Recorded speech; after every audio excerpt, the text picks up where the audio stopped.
Bienvenue dans cette nouvelle édition de l'Africa Tonight. Voici les titres de l'actualité.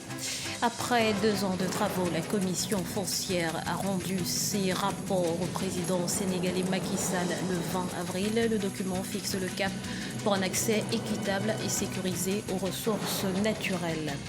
Siban Yegold déclare la guerre aux mineurs illégaux en Afrique du Sud. L'entreprise spécialisée dans l'extraction d'or a mis en place un système de haute sécurité pour combattre ce fléau qui entraîne près de 20 milliards de rand de pertes par an. Et puis reprise du championnat rwandais de basketball après une semaine d'interruption. La 12e journée a mis aux prises le champion en titre Patriots BBC et l'IPRC Kigali.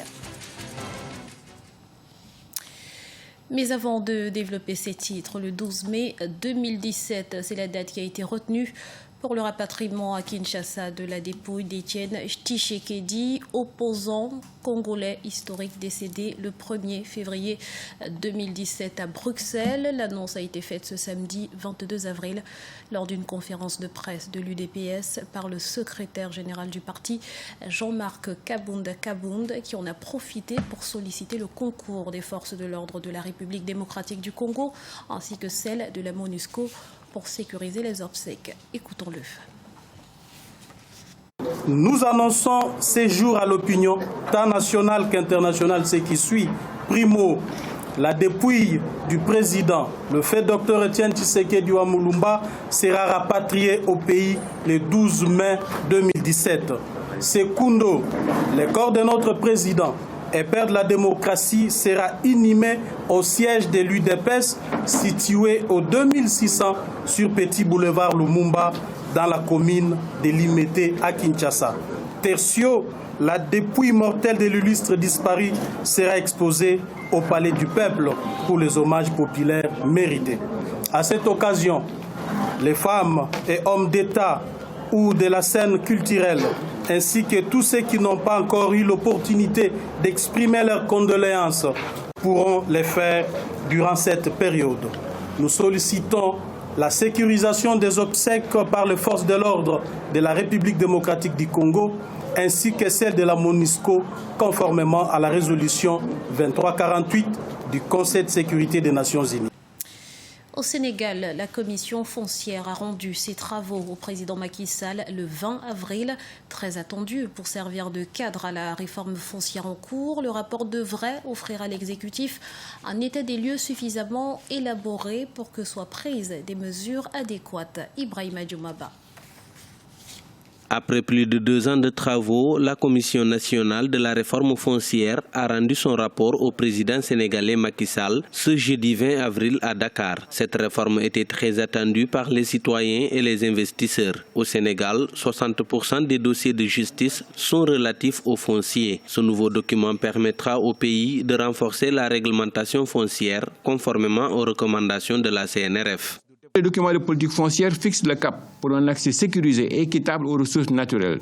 De nombreuses personnes vivant en milieu rural et les agriculteurs familiales, mais également les investisseurs privés dans le secteur rural. Mais il convient de garder à l'esprit la dimension holistique du foncier, car la terre et les ressources qu'elle porte sont tout à la fois facteurs de production, source de nourriture, base de pratiques sociales, culturelles et religieuses. Au cours de la dernière décennie, plusieurs conflits fonciers ont éclaté au Sénégal, notamment à cause de l'accaparement des terres par l'agrobusiness, principalement dans la vallée du fleuve Sénégal. Conscients des dégâts occasionnés par ces conflits, les autorités font de la gouvernance participative des terres une priorité. Il faut, dans le souci de rendre la gestion plus transparente, plus inclusive, préserver quand même l'esprit et donc préserver ce bien pour la nation sénégalaise tout en permettant l'immatriculation d'un certain nombre de fonciers en fonction des usages, que ce soit en milieu urbain ou en milieu rural. Au Sénégal, le foncier est régi par la loi 64-46 du 17 juin 1964, dite loi du domaine national. La gouvernance foncière est très souvent source de conflits dans les collectivités territoriales. Depuis quelques années, l'État a repris en main la question foncière. Le président Macky Sall a converti gratuitement en février 2017 tous les titres précaires détenus par des Sénégalais en titres fonciers. La première audience publique du procès de l'attentat de Sousse en Tunisie perpétré en juin 2015 aura lieu le 28 avril 2017 devant un tribunal de Tunis. 33 personnes au total sont poursuivies dans le cadre de cette affaire, dont 6 membres des forces de sécurité qui sont accusés de non-assistance à personne en danger. Les 27 autres accusés, tous de nationalité tunisienne, répondront de crimes terroristes, homicides et complots contre la sûreté de l'État. Notons que cette attaque fait également l'objet d'une procédure en Grande-Bretagne devant la Cour royale de justice de Londres. Sibanye Gold, entreprise sud-africaine spécialisée dans l'extraction d'or, s'est fixé un objectif de taille, éliminer d'ici 2018 tous les orpailleurs illégaux. Alors comment compte-t-elle y parvenir? Marcel Farba-Maroun nous apporte quelques éléments de réponse. En Afrique du Sud, l'orpaillage illégal freine l'essor du business de l'or. Spécialisée dans l'extraction d'or, l'entreprise Sibanye Gold, basée à Johannesburg, a décidé de protéger ses biens en mettant en place un important système de sécurité. Pour accéder aux cages d'ascenseurs qui vont jusqu'à la mine de Sibanye, les visiteurs doivent se prêter à une série d'essais de haute technologie. Elle consiste à tester de façon biométrique les empreintes digitales des visiteurs et peuvent les piéger une fois l'accès refusé. La conception du tourniquet avec le contrôle d'accès biométrique d'empreintes digitales, les cartes et autres moyens de sécurité ont permis d'expulser les personnes non autorisées hors des mines. L'entreprise Sibanye Gold est dotée d'une autre stratégie pour lutter contre les orpailleurs illégaux. Les employés qui déclarent aux unités de sécurité mises en place les activités suspectes se voient ainsi récompensés. Et grâce à toutes ces méthodes, dont l'investissement a atteint 200 millions de rands, Sibanye Gold espère se débarrasser des orpailleurs illégaux d'ici début 2018, devenant la première entreprise à se fixer un délai dans ce sens. Nos mines d'or se trouvent en profondeur et nous avons même des mines jusqu'à 3 km en dessous du sol. Donc notre chance, si je peux l'appeler ainsi, c'est que les orpailleurs illégaux ne peuvent se rendre que par voie souterraine. Nous avons ce qu'on appelle des cages d'ascenseurs qui sont des moyens de transport qui vous propulsent jusqu'aux mines. Donc le contrôle d'accès est très important ici. Plusieurs sociétés minières ainsi que les caisses de l'État ont respectivement subi des pertes dues au trafic illégal d'or en ventes et taxes et redevances estimées à plus de 20 milliards de rands par an. L'attente a été longue. 8 ans après Ça fait mal, l'artiste chanteur Singila est de retour dans les bacs avec un 4e album intitulé Entre deux, comme pour revendiquer sa dualité culturelle. Découverte avec Corinne Kamdem. L'artiste chanteur Singila marque son retour avec un 4e opus intitulé Entre deux. 8 ans après l'album Ça fait mal, cette nouvelle création est l'expression de la dualité de sa culture et la complémentarité entre l'Afrique et l'Europe. En effet, Singila est né en France d'un père centrafricain et d'une mère congolaise, un métissage qu'il a voulu mettre en avant dans son récent projet, sorti ce vendredi 21 avril. C'est un album qui s'intitule Entre deux parce que je suis entre deux cultures.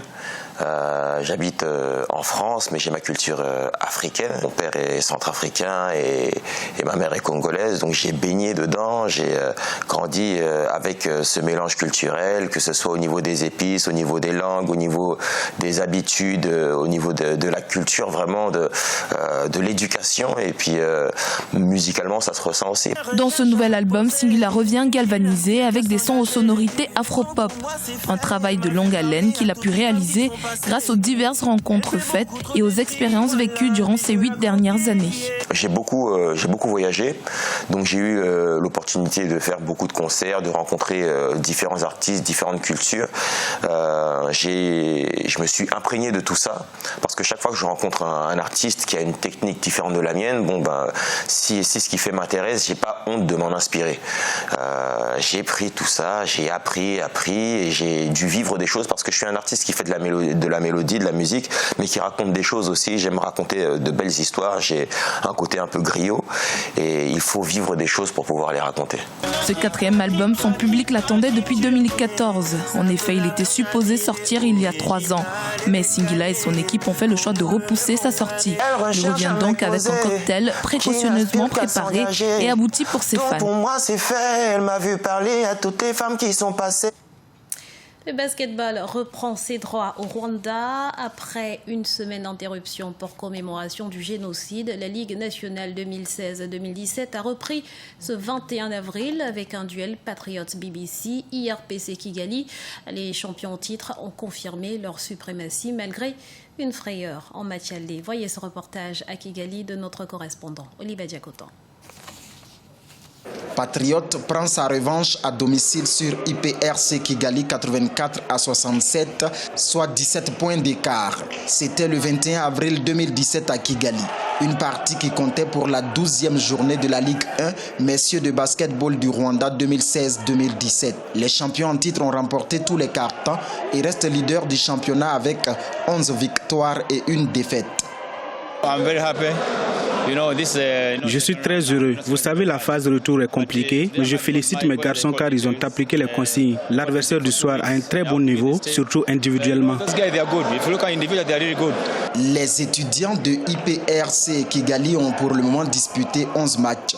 Ils ont à leur actif 7 victoires et 4 défaites, avec un match en retard à disputer bientôt.